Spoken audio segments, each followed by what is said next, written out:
तो राजस्थान में एक नारा लगा था, वसुंधरा तेरी खैर नहीं, मोदी तुझसे बैर नहीं।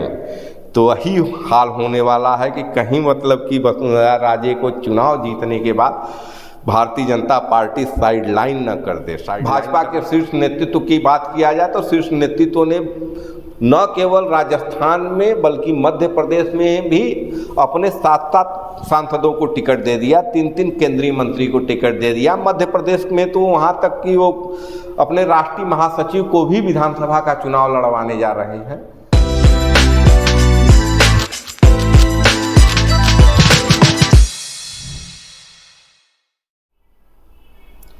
सत्ता के समीकरण की लड़ाई जब अपनों में होती है तो हनक और अकड़ होती ही है। ऐसा ही कुछ हनक और अकड़ का खेल चल रहा है भारतीय जनता पार्टी के शीर्ष नेतृत्व में और राजस्थान की कद्दावर नेता वसुंधरा राजे में। नमस्कार, मैं पंकज कुमार सिंह और आप देख रहे हैं खबरों के खिलाड़ी का स्पेशल शो चुनावी दंगल। चुनावी दंगल में आज हम बात करेंगे राजस्थान की राजनीति में एक रौबदार और अकड़दार नेता की पहचान रखने वाली वसुंधरा राजे की और केंद्र में 10 साल से सत्तासीन भारतीय जनता पार्टी के शीर्ष नेतृत्व की।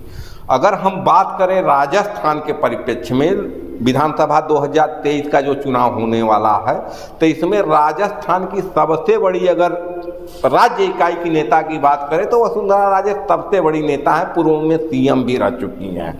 लेकिन भारतीय जनता पार्टी जिनके शीर्ष नेतृत्व का हनक एक अलग ही अंदाज में चल रहा है, उन्होंने कह दिया, स्पष्ट कर दिया कि इस बार हम विधानसभा चुनाव में, चूंकि लोकसभा 2024 का चुनाव भी सर पर है और विधानसभा 2023 का चुनाव 2024 के चुनाव का सेमीफाइनल माना जा रहा है, तो इस चुनाव में, विधानसभा चुनाव में हम किसी को अपना चेहरा नहीं बनाएंगे।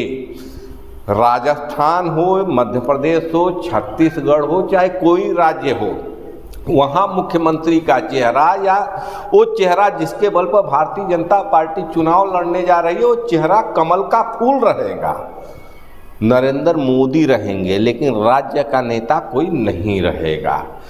लेकिन राज्य की नेता राजस्थान के संदर्भ में बात किया जाए तो वसुंधरा राजे, मध्य प्रदेश के संदर्भ में बात किया जाए तो शिवराज सिंह चौहान।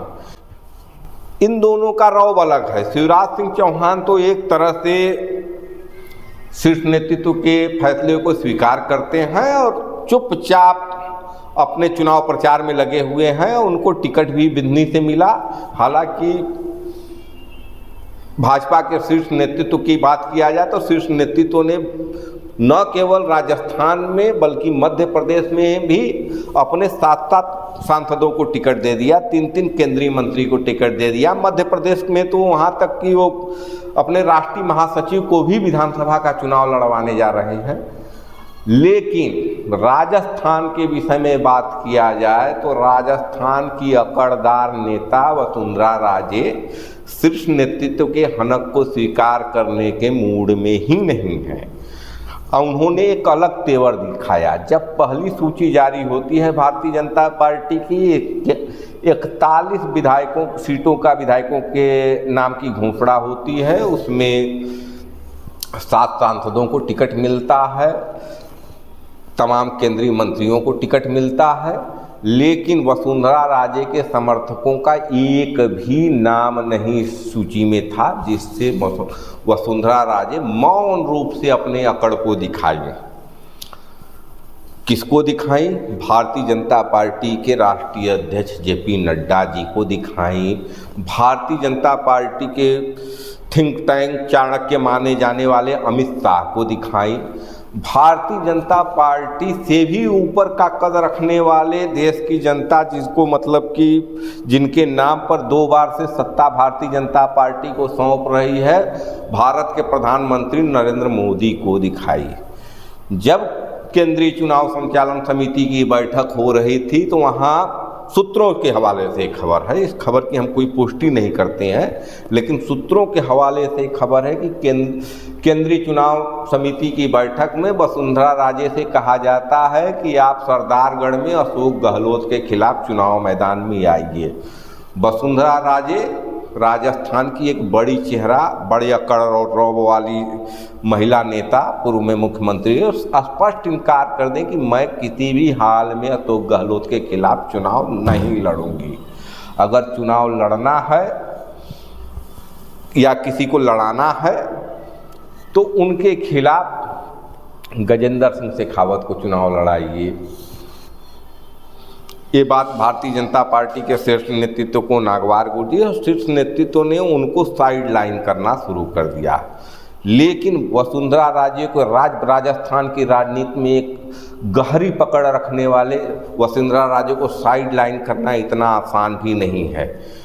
जेपी नड्डा के साथ मंच शेयर करते हुए आई कांटेक्ट न होना, नरेंद्र मोदी के साथ मंच पर चढ़ते हुए आई कांटेक्ट न होना, और जिस ढंग से वसुंधरा राजे तो चुप रही लेकिन उनको उनके समर्थक एक के बाद लगातार 500 इस्तीफे जब देते हैं तो इससे शीर्ष नेतृत्व के माथे पर बल पड़ता है, उनके हनक पर भी लाचारी का भाव दिखने लगता है।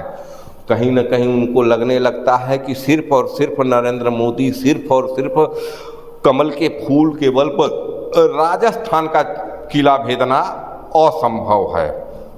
अंततः जब दूसरी लिस्ट आती है भारतीय जनता पार्टी के तो उसमें वसुंधरा राजे का नाम आता है। वसुंधरा राजे को आखिरकार विधानसभा का टिकट मिल गया। एक बारगी तो ये लगा कि कहीं भारतीय जनता पार्टी का शीर्ष नेतृत्व राजस्थान से वसुंधरा राजे का पत्ता ही न काट दे, लेकिन वसुंधरा राजे एक अकड़ वाली नेता थी। उन्होंने स्पष्ट तौर से कहा कि मैं कर्नाटक के राजनीति में जो हाल येदियुरप्पा का हुआ, मैं येदियुरप्पा नहीं बनने वाली हूँ, राजस्थान राजे का है और यहाँ की नेता राजे ही रहेगी। जिस ढंग से मौन रहते हुए भी राजस्थान की राजनीति में वसुंधरा राजे ने भारतीय जनता पार्टी के शीर्ष नेतृत्व के हनक को घुटने के बल पर ला दिया, उससे अब कहीं न कहीं लगने लगा है कि राजस्थान राजे का ही है। क्योंकि राजस्थान की एक परिपाटी रही है कि यहाँ सीधी सीधी लड़ाई भारतीय जनता पार्टी और कांग्रेस में होती रही है, और एक बार कांग्रेस यहाँ चुनाव जीतती है तो अगले बार भारतीय जनता पार्टी एक बार एक राज्य के संदर्भ में, और केंद्र के संदर्भ में बात किया जाए तो लगातार पिछले 2 चुनाव से clean sweep Bharatiya Janata party कर रही है। और इस बार भी जो भी ओपिनियन पोल आ रहे हैं उनका स्पष्ट कहना है कि कांग्रेस के लिए बामुश्किल एक सीट भी राजस्थान में लोकसभा में निकाल पाना बड़ी मुश्किल है। लेकिन विधानसभा की बात इससे अलग है। विधानसभा में जिस ढंग से भारतीय जनता पार्टी में अंदर खाने वसुंधरा राजे को साइड लाइन करने की नीति को लेकर एक द्वंद्व चल रहा था, उससे कहीं न कहीं भारतीय जनता पार्टी राजस्थान में जो शुरुआती बढ़त लेने में कामयाब थी वो थोड़ा सा पीछे आ गई है। इसका एहसास होते ही भारतीय जनता पार्टी का शीर्ष नेतृत्व अब वसुंधरा राजे के दबाव में घुटने टेक दिया है और वसुंधरा राजे को पुनः टिकट दे दिया उसी सीट से जहां से वो लगातार चुनाव जीतती आ रही है विधानसभा का। तो अब लगने लगा है कि राजस्थान में राजे का राज आ सकता है। हालांकि भारतीय जनता पार्टी की नीति अभी भी स्पष्ट है कि कौन मुख्यमंत्री बनेगा इसके बारे में कुछ नहीं कहा जा सकता है। वहाँ गजेंद्र सिंह शेखावत जैसे बड़े चेहरे हैं, वहाँ किरोड़ी लाल मीणा जैसे दलित नेता हैं, वहाँ ओलंपिक में पदक विजेता, केंद्र में मंत्री राज्यवर्धन सिंह राठौर एक अलग चेहरे के रूप में आ रहे हैं। 1-2 पिछड़ी जाति से देवीलाल पटेल आने हैं, उनको भी टिकट दे दिया गया है। तो राजस्थान के खेल में क्या होने वाला इसका अगले कुछ दिन तक देखना बड़ा ही दिलचस्प होगा, क्योंकि ये चुनावी खेल कांग्रेस और भाजपा में नहीं हो रहा है। ये चुनावी खेल भारतीय जनता पार्टी के शीर्ष नेतृत्व और राज्य नेतृत्व में हो रहा है।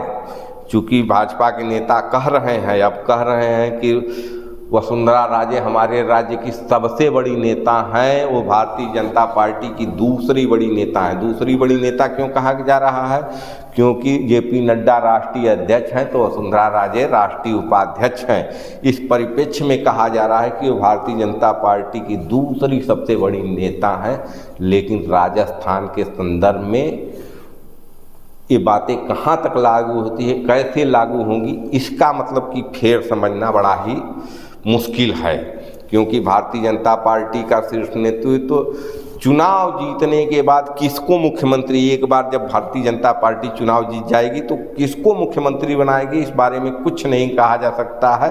और शायद शीर्ष नेतृत्व तो अभी घुटने पर आया है, उसको इंतजार है कि कैसे भी वसुंधरा राजे के नाराजगी से होने वाले नुकसान से बचकर ये चुनाव निकाल लिया जाए। अगर एक बार चुनाव निकल जाता है तो मोदी अमित शाह से अदावत करने का परिणाम वसुंधरा राजे को भोगना पड़ेगा। अभी तो टिकट मिला है लेकिन कहा नहीं जा सकता है कि होगा क्या।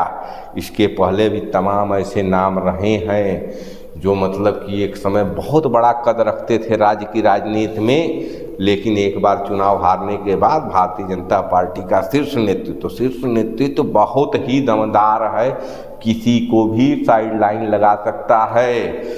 ये इतना बड़ा शीर्ष नेतृत्व है, इसकी हनक इतनी ज़्यादा है कि ये 2022 विधानसभा चुनाव में उत्तर प्रदेश के मुख्यमंत्री योगी आदित्यनाथ को भी साइड लाइन लगाने की एक बारगी कोशिश कर चुका है।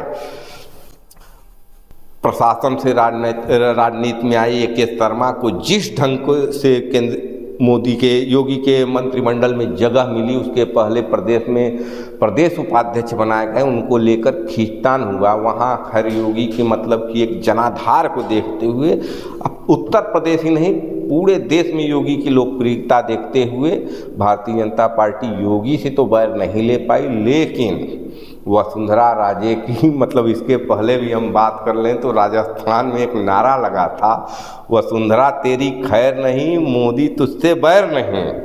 तो वही हाल होने वाला है कि कहीं मतलब कि वसुंधरा राजे को चुनाव जीतने के बाद Bharatiya Janata party side line न कर दे। साइड लाइन करने का प्रयास तो भारतीय जनता पार्टी ने चुनाव के पहले ही किया, लेकिन उनके मौन अदावत को देखते हुए, उनके समर्थकों के उग्र तेवर को देखते हुए यहाँ तो भारतीय जनता पार्टी का हनकदार शीर्ष नेतृत्व घुटने पर बैठ गया है। लेकिन ये कब तक घुटने पर बैठे रहेंगे इनका कोई कहा नहीं जा सकता है। एक बार चुनाव जीतेंगे तो वसुंधरा को अपने मतलब कि राजनीतिक भविष्य के बारे में सोचना ही सोचना होगा। ऐसे ही खबरों को ये देखते रहिए खबरों का खिलाड़ी। जय हिंद, जय भारत।